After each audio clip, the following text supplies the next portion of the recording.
Assalamualaikum warahmatullahi wabarakatuh.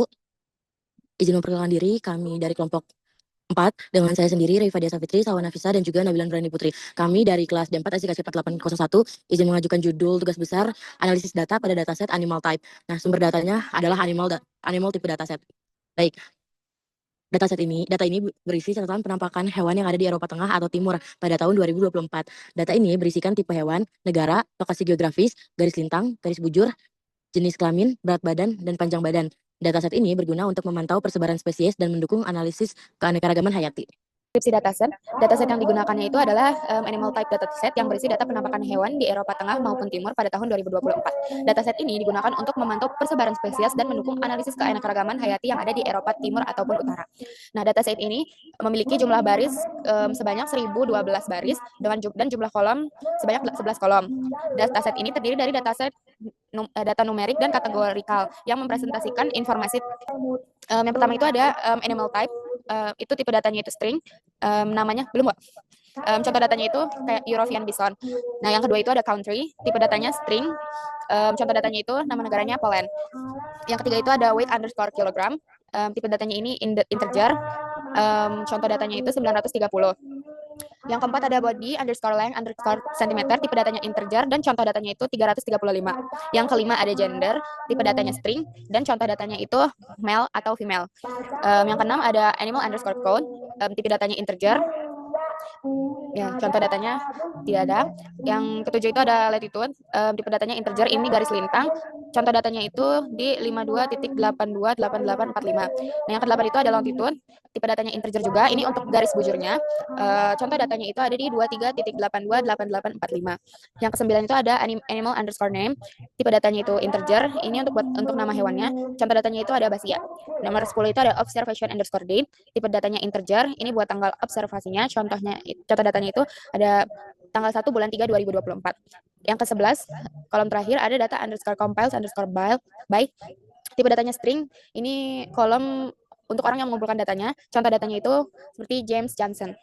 Selanjutnya itu Microsoft Excel. Pada tahap ini kami melakukan pengecekan kualitas data dan menentukan bahwa dataset masih dalam kondisi mentah dan bermasalah. Berikut adalah permasalahan yang kami temukan. Yang pertama itu pada data pada kolom animal type itu tidak konsisten karena kami menemukan bahwa nilai pada kolom animal type asli tidak konsisten karena format penulisan pada setiap baris berbeda-beda.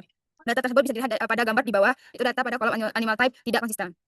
Langkah perbaikan yang kami lakukan adalah dengan membuat kolom baru terlebih dahulu, dan kemudian pada kolom baru tersebut kami menggunakan fungsi sama dengan proper text 1 untuk mengubah setiap awal data menjadi huruf kapital. Langkah kedua, terdapat simbol pada kolom animal type. Kami menemukan beberapa data pada kolom animal type memiliki simbol TM dan tanda tanya. Terdapat beberapa data masih memiliki simbol yang tidak dibutuhkan. Data tersebut bisa dilihat pada gambar di bawah. Langkah perbaikan yang kami lakukan adalah dengan membuat kolom baru terlebih dahulu. Lalu pada kolom tersebut kami menggunakan format substitute buka kurung tutup kurung 2 untuk menghilangkan simbol yang ada pada data animal type. Data pada kolom country tidak konsisten. Kami menemukan bahwa nilai pada kolom country tidak konsisten karena format penulisan pada setiap baris berbeda-beda, dan data tersebut bisa dilihat pada gambar di bawah. Langkah perbaikan yang kami lakukan dengan membuat kolom baru terlebih dahulu. Kemudian pada kolom baru tersebut kami menggunakan fungsi sama dengan if text 3 untuk mengubah setiap awal data menjadi huruf kapital. Data pada kolom gender tidak sesuai dengan kolom lain. Kami menemukan bahwa pada kolom gender ini asli tidak sesuai dengan kolom lain. Data tersebut bisa dilihat pada gambar di bawah ini. Langkah perbaikan yang kami lakukan dengan membuat kolom baru terlebih dahulu. Kemudian pada kolom baru tersebut kami menggunakan fungsi sama dengan proper buka kurung teks tutup kurung 4 untuk mengubah setiap awal data menjadi kapital. Terdapat duplikat data. Kami menemukan 312 data duplikat yang merupakan pengulangan entry pada dataset.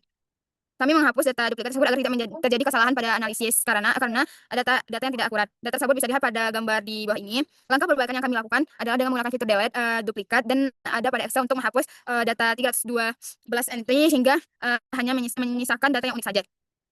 Yang keenam, penulisan jenis hewan pada tabel animal type tidak konsisten. Kami menemukan beberapa data bernama European Bison, Red Square, Hedgehog pada tabel animal type tidak sesuai. Data tersebut dapat dilihat pada gambar di bawah. Langkah perbaikan kami lakukan adalah memblok kolom A dan animal type, lalu tekan Ctrl plus H5 untuk mengubah kalimat yang tidak konsisten secara satu persatu. Selanjutnya kalian klik replace all, dan setiap itu semua data pada animal type sudah sesuai semua. Baik, kita masuk ke pivot table. Yang pertama ada jumlah penampakan hewan berdasarkan jenisnya. Nah, Pada tabel ini memperlihatkan jumlah penampakan hewan berdasarkan jenisnya di Eropa Tengah atau Timur. Berdasarkan data tersebut, spesies jenis red squirrel menjadi paling dominan atau merupakan spesies terbanyak dan berada di daerah Eropa Tengah dan juga Timur. Yang kedua, ada jumlah penampakan hewan di setiap negara. Nah, pada tabel ini memperlihatkan jumlah penampakan hewan di setiap negara, memperlihatkan hasil observasi di negara mana spesies tersebut paling banyak terjadi. Hasil analisis menunjukkan bahwa negara Poland menjadi negara yang paling diper udah kelihatan diper menjadi negara yang berada di peringkat pertama. Lalu disusul oleh negara Slovakia yang menunjukkan penampakan hewan paling sering terjadi di antara negara lainnya. Nah, yang ketiga ada pendistribusian hewan berdasarkan negaranya. Tabel di atas memperlihatkan pendistribusian jumlah observasi jenis hewan berdasarkan negaranya. Nah, hasil analisis menunjukkan spesies yang paling sering diamati adalah red squirrel atau menghasilkan 344 observasi. Diikuti oleh Hedgehog 278 dan Lynx 71. Dapat disimpulkan bahwa negara dengan observasi tertinggi jatuh kepada negara Poland, yaitu sebanyak 192 observasi, dan juga diikuti oleh negara Slovakis, yaitu 151 observasi. Yang keempat ada rata-rata berat hewan berdasarkan jenisnya. Nih, pada tabel keempat menunjukkan perbedaan yang cukup jelas dan perbedaan rata-rata berat badan hewan yang diobservasi. European bison merupakan hewan yang tercatat memiliki rata-rata berat paling besar dibandingkan hewan lainnya. Namun di sisi lain, hewan seperti lynx menjadi hewan yang paling kecil berat rata-ratanya, tetapi masih lebih besar daripada hedgehog dan red squirrel. Yang kelima, terdapat rata-rata panjang tubuh di setiap hewan. Pada tabel ini memperlihatkan rata-rata panjang tubuh memiliki perbedaan yang cukup jelas untuk setiap jenis hewannya. Nah, European bison memiliki rata-rata panjang tubuh yang paling besar. European booster juga memiliki rata-rata panjang tubuh yang tidak kalah besar juga. Nah, meskipun masih lebih kecil dan lebih daripada European bison, perbedaan rata-rata tubuh hewan tersebut menggambarkan variasi karakteristik dari setiap spesiesnya. Yang keenam, terdapat distribusi jenis kelamin setiap hewan. Pada tabel ini menunjukkan bahwa jenis kelamin hewan male atau jantan maupun female atau betina pada sebagian besar spesies relatif seimbang. Nah, meskipun terdapat sedikit perbedaan pada beberapa jenis hewan, pada European bison dan red squirrel, jumlah hewan male atau jantan tercatat sedikit lebih banyak daripada female atau betina. Sementara hedgehog perbedaannya tidak terlalu signifikan karena jumlah kedua gendernya hampir sama. Nah, berbeda dengan lynx, distribusi male atau jantan dan female atau betina terlihat cukup seimbang. Yang ketujuh, terdapat jumlah observasi berdasarkan bulan. Tabel ini menunjukkan bahwa aktivitas pengamatan hewan tidak merata sepanjang tahun. Nah, jumlah observasi cenderung lebih meningkat pada bulan-bulan awal hingga pertengahan tahun, dengan puncak tertinggi pada bulan Mei. Setelah itu, jumlah observasi menurun secara cukup drastis pada bulan-bulan berikutnya, dengan angka rendah tercatat pada bulan Desember. Nah, pola ini menunjukkan bahwa pengamatan hewan lebih sering dilakukan pada periode tertentu, yang mungkin disebabkan oleh faktor musim, cuaca, dan lain sebagainya. Yang kedelapan, ada jumlah observasi setiap pengamat. Baik, pada tabel ini menunjukkan bahwa perbedaan kontribusi dalam pengumpulan data. Anna Anthony tercatat sebagai pengamat dengan jumlah observasi terbanyak, diikuti oleh John Johnson dan Bob Babson. Sementara itu, James Johnson memiliki jumlah observasi yang relatif lebih sedikit dibandingkan dengan pengamat lainnya. Yang kesembilan, terdapat jumlah penampakan hewan berdasarkan negara dan juga gender. Pada tabel ini menunjukkan bahwa jumlah hewan male atau jantan dan female atau betina pada sebagian besar negara relatif seimbang. Nah, meskipun terdapat perbedaan pada beberapa wilayah, Poland dan Slovakia memiliki jumlah observasi tertinggi dengan dominasi ringan pada salah satu jenis kelamin, namun perbedaannya tidak terlalu signifikan. Yang ke-10, terdapat rata-rata berat hewan di setiap negara. Pada tabel ini menunjukkan adanya perbedaan yang cukup mencolok antar wilayah. Poland memiliki rata-rata hewan tertinggi yang memungkinkan dipengaruhi oleh banyaknya observasi hewan berukuran besar seperti European bison, Czech Republic, dan Slovakia berada pada tingkat rata-rata lebih rendah. Sementara negara seperti Jerman, Austria, Hungari memiliki rata-rata besar yang jauh lebih kecil. Secara keseluruhan, tabel ini menggambarkan gambaran perbedaan karakteristik berat hewan antar negara. Selanjutnya pada bagian SQL, yang pertama itu menampilkan 10 data pertama pada tabel animal type menggunakan query select. Nah, query select ini berguna untuk menampilkan data yang ada di tabel database. Selanjutnya, scroll. Nah, ini hasil tabelnya. Di sini kami menggunakan query select bintang from animal type dengan limit 10 berfungsi untuk menampilkan data pada tabel animal type dengan batasan 10 data pertamanya saja yang ditampilkan. Nah, selanjutnya yang kedua itu ada menampilkan data hasil observasi di negara Poland. Nah, di sini itu kami menggunakan query where. Nah, query where ini berguna untuk menyaring data sesuai dengan kondisi yang kita inginkan. Nah, ini ada hasil tabelnya. Nah, di sini kami menggunakan query select animal underscore type, country, weight underscore kilogram, gender, from animal underscore data, where country sama dengan Poland dengan limitnya 10. Nah, query ini tuh berguna untuk menampilkan data observasi yang hanya berasal dari negara Poland saja, dan kami menggunakan limit 10 untuk menampilkan 10 data pertamanya saja. Nah, yang ketiga itu ada menampilkan jumlah observasi setiap negara. Nah, di sini kami menggunakan query group by. Query group by ini itu berfungsi untuk menampilkan data berdasarkan tabel tertentu. Biasanya query ini tuh dikombinasikan dengan fungsi agregasi count. Ini hasil tabelnya. Nah, di sini kami itu menggunakan query select country, count, buka kurung, bintang, tutup kurung, as total observation from animal underscore data group by country. Nah, ini tuh berguna untuk menghitung jumlah observasi di setiap negara. Nah, data yang kita ambil itu dikelompokkannya berdasarkan kolom country, kemudian setiap kelompoknya dijumlahkan menggunakan fungsi count. Nah, yang keempat itu menampilkan hewan terberat berdasarkan observasi. Nah, di sini itu menggunakan query order by. Nah, order by ini berguna untuk mengurutkan data berdasarkan kolom tertentu. Nah, ini hasil dari query-nya. Di sini itu kita pakai query select animal underscore type, country, weight underscore kilogram, body underscore length underscore centimeter from animal data order by weight underscore kilogram dengan limit 10. Nah, berfungsi untuk menampilkan hewan dengan berat badan terbesar. Nah, fungsi order by weight underscore kilogram dash-nya itu untuk mengurutkan datanya dari yang paling besar hingga paling kecil, dan kami menggunakan limit 10 untuk memperlihatkan 10 data pertamanya saja.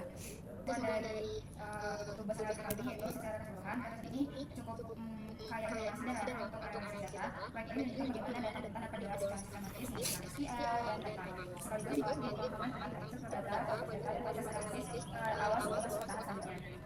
untuk part yang pertama, yaitu manfaat yang dipelajari. Memahami proses mengolah data dari awal, Pride ini membantu memahami bagaimana data-data dari berbagai sumber dapat dimasukkan, dibaca, dihubungi oleh menggunakan SQL dan Python sebelum dianalisis berlanjut.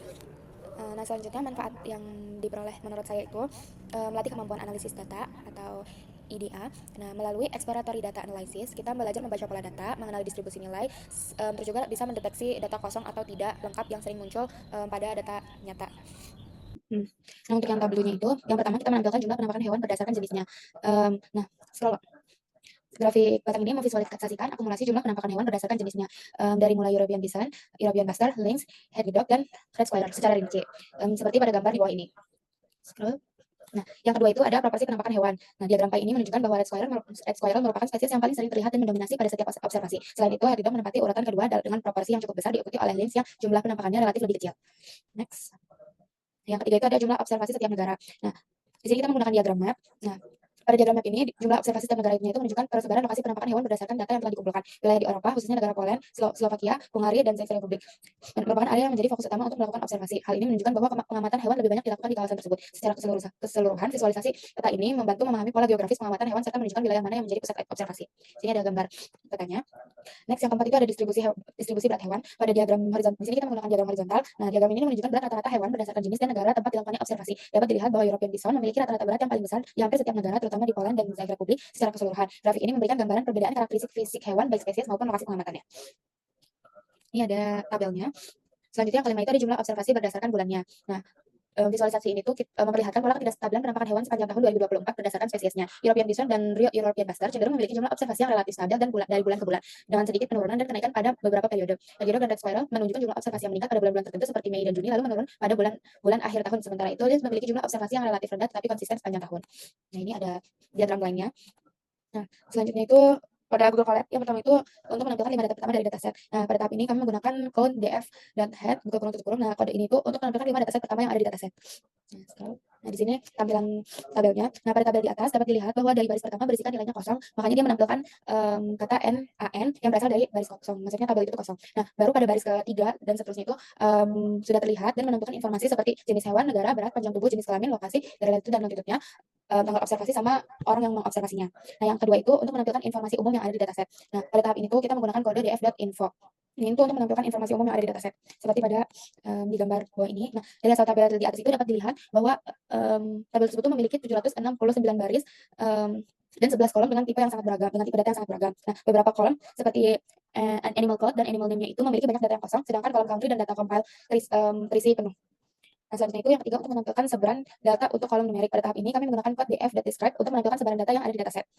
Nah, dari hasil tabel di atas dapat dilihat jumlah datanya berisikan gambaran umum tentang data numerik dalam dataset. Dan hasil tersebut kita bisa melihat nilai rata-rata, rentang data minimum dan maksimum, serta sebaran berat badan hewan, panjang tubuh, dan koordinat lokasi. Next, yang keempat itu untuk mengecek data kosong. Di sini kita menggunakan kode df.is0 buka kurung tutup kurung .sum buka kurung tutup kurung. Nah, ini untuk menampilkan untuk mengecek apakah di suatu kolom itu ada dataset yang bernilainya 0. Nah, dari hasil tabel di atas itu dapat dilihat bahwa beberapa kolom itu masih memiliki nilai kosong seperti animal code, animal name, dan observation date. Sementara kolom data compiled by-nya itu sudah terisi lengkap. Baik. Sekian hasil tugas kelompok besar kami di mata kuliah analitika data. Kami mohon maaf apabila ada kesalahan. Kami ucapkan terima kasih banyak atas perhatiannya. Wassalamualaikum warahmatullahi wabarakatuh.